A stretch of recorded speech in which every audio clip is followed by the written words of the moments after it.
The issue of women in cardiovascular disease is one that has received increasing attention in recent years with the launch of the Go Red for Women campaign. The Go Red for Women campaign was initially launched in the United States to draw attention to the fact that the leading cause of death among women is actually heart disease, but most women are not aware of that.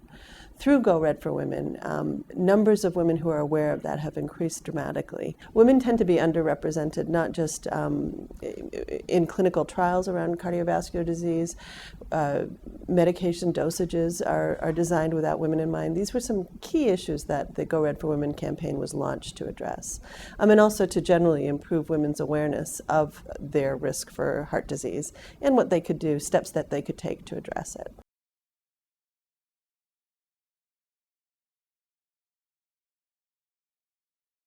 The Go Red for Women campaign has shown real results in countries like the United States, where it was initially launched, and in some of the 40 other countries where the World Heart Federation enables its members to run Go Red for Women campaigns.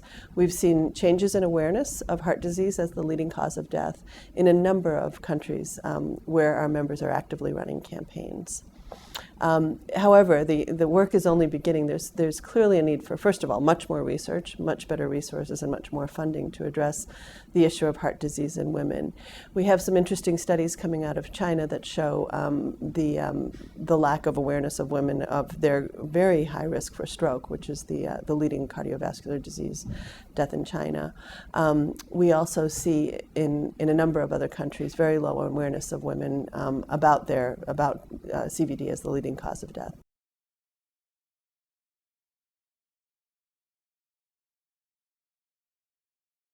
A recent study in The Lancet, which was led by Salim Yusuf, was looking at actually barriers to multi-drug therapy for cardiovascular disease. It's a secondary prevention approach. After someone has either been identified as high risk for CVD or has had an event, the standard therapy is that they're put on a multi-drug regimen, which includes aspirin and statins.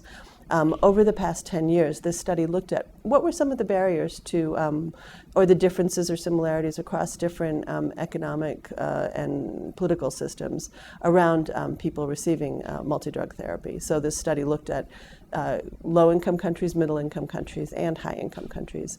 One of the striking findings from this, and it has not been analyzed yet why, but women in general tend to have higher barriers to receiving multi-drug therapy than men do.